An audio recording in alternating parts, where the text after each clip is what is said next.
Hello বন্ধুরা, কুসুমের রান্নাঘরে সবাইকে স্বাগত। আমার আজকের রেসিপি ফুলকপি মাঞ্চুরিয়ান। চিকেন মাঞ্চুরিয়ান তো আমরা অনেকেই খেয়েছি, তবে ফুলকপি মাঞ্চুরিয়ান খেতে কিন্তু ভীষণ ভালো লাগে। স্টার্টার হিসাবে কিন্তু আপনারা খেতে পারেন, বা রুটি, পরোটা, চাইনিজ ফ্রাইড রাইসের সঙ্গে কিন্তু খেতে ভীষণ ভালো লাগে। তাহলে দেখে নেওয়া যাক আজকে আমার রেসিপিটি। সবার প্রথমে এখানে আমি একটা ফুলকপি নিয়ে নিয়েছি। একদম কিন্তু ফ্রেশ ফুলকপি নেবেন। ফুলকপিটা এরকমভাবে আমি ভেঙে নিচ্ছি। দেখুন,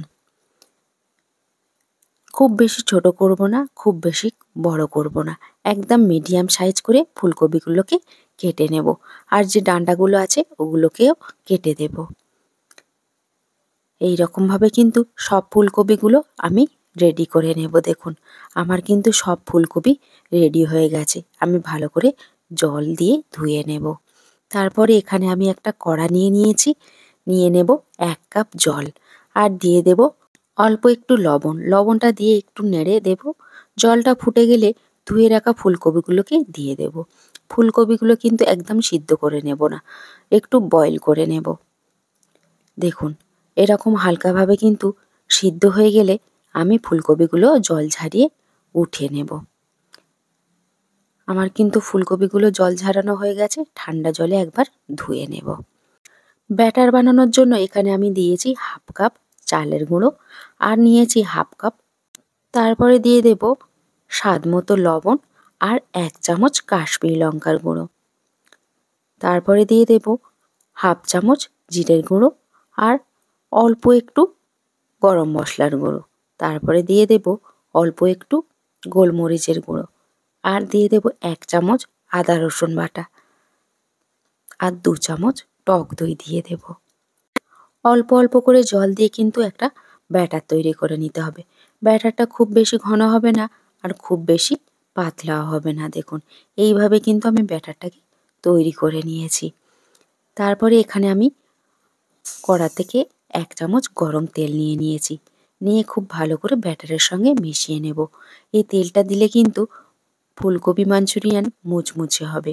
তারপরে যে ফুলকপিগুলো জল ঝরিয়ে রেখেছিলাম সেগুলোকে ব্যাটারের মধ্যে দিয়ে খুব ভালো করে আমি কোট করে নেব। এটা কিন্তু খুব ভালো করে কোট করে নিতে হবে। দেখুন, 2 থেকে 3 মিনিট আমি খুব ভালো করে ফুলকপিগুলোকে কোট করে নিয়েছি। তারপরে আমি এখানে কড়াতে তেল গরম হয়ে গেছে। একটা একটা করে ফুলকপি দিয়ে দেব। একসঙ্গে দেবেন না, একটা একটা করে ফুলকপিগুলোকে দিয়ে দেবেন, যেন একটার গায়ে একটা লেগে না যায়। লো টু মিডিয়াম হিটে রেখে ফুলকপিগুলো কিন্তু ফ্রাই করে নিতে হবে। দেখুন, আমার সব ফুলকপি কিন্তু দেয়া হয়ে গেছে। তারপরে আমি কিছুক্ষণ যাওয়ার পরে এগুলোকে উল্টে দেব। উল্টে পাল্টে কিন্তু লাল লাল করে ভেজে নিতে হবে। আমার কিন্তু এগুলো সব উল্টে দেওয়া হয়ে গেছে। দেখুন, উল্টে পাল্টে আমি হালকা করে ভেজে নিয়েছি। আমার এগুলো হয়ে গেছে। আমি প্লেটে করে উঠিয়ে নেব। তারপর একইভাবে কিন্তু সব ফুলকপিগুলো আমি ফ্রাই করে নেব। আপনারা কিন্তু হালকা করে প্রথমে ভেজে নেবেন, তারপরে একটু ঠান্ডা হয়ে গেলে আবার কিন্তু ভেজে নিতে হবে। এই রকমভাবে ফ্রাই করে নিলে কিন্তু একদম মুচমুচে থাকবে। আমার কিন্তু সবগুলো দেয়া হয়ে গেছে। দেখুন, তারপরে হালকা করে আমি এগুলোকেও ভেজে নেব। উল্টে পাল্টে এগুলোকে আমি হালকা করে ফ্রাই করে নিয়েছি। তারপরে আমি এগুলোকে উঠিয়ে নেব। এগুলো প্লেটে করে আমি উঠিয়ে ঠান্ডা করে নেব। তারপরে 5 মিনিট পরে কিন্তু এগুলোকে আবার ফ্রাই করব। দেখুন, 5 মিনিট পরে কিন্তু আমি আবার এগুলোকে ফ্রাই করে নেব। একসঙ্গে সবগুলো দিয়ে দেব। মিডিয়াম টু হাই ফ্লেমে রেখে কিন্তু এগুলোকে ফ্রাই করে নিতে হবে। দেখুন, আমার কিন্তু ফ্রাই করা হয়ে গেছে।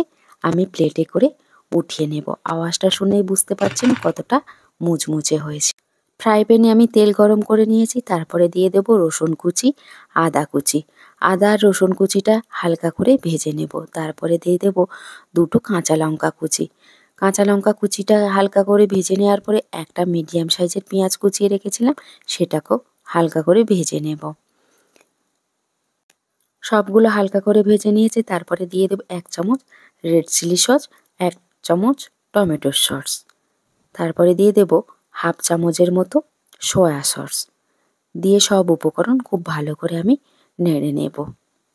দেখুন গ্রেভির জন্য কিন্তু এটাকে খুব ভালো করে তৈরি করে নিতে হবে। তারপরে আমি এখানে 1 চামচ কর্নফ্লাওয়ার নিয়েছি, অল্প একটু জল দিয়ে এটাকে গুলে নেব। তারপরে আমি এটাকে দিয়ে দেব, দিয়ে খুব ভালো করে এটাকে আমি নেড়ে নেব। দেখুন গ্রেভিটা কিন্তু আমার একদম রেডি হয়ে গেছে। আমি এই সময় গ্যাসের ফ্লেমটা বন্ধ করে যে ফুলকপিগুলো ফ্রাই করে রেখেছিলাম সেগুলোকে দিয়ে দিয়েছি, দিয়ে খুব ভালো করে নেড়ে নিয়েছি। এই সময় কিন্তু গ্যাসের ফ্লেমটা একদম বন্ধ করে কিন্তু এটাকে নেড়ে নিতে হবে। তারপরে ওপর থেকে একটু স্প্রিং অনিয়ন দিয়ে দিয়েছি, দিয়ে খুব ভালো করে নেড়ে নিয়েছি। তারপরে এবার আমি পরিবেশন করে নেব। আপনারা কিন্তু এইভাবে বাড়িতে একবার ট্রাই করতে পারেন। ফুলকপি মাঞ্চুরিয়ান খেতে কিন্তু দারুণ লাগে। রুটি, পরোটা, ফ্রাইড রাইসের সঙ্গেও খেতে ভালো লাগে। আমার আজকের রেসিপিটা আপনাদের কাছে কেমন লাগলো অবশ্যই করে কমেন্ট করে জানাবেন। ভিডিওটা ভালো লাগলে একটা লাইক দিয়ে চ্যানেলটাকে সাবস্ক্রাইব করে আমার সাথেই থাকবেন। ভালো থাকবেন, সুস্থ থাকবেন। আবার ফিরে আসবো অন্য কোনো রেসিপি নিয়ে।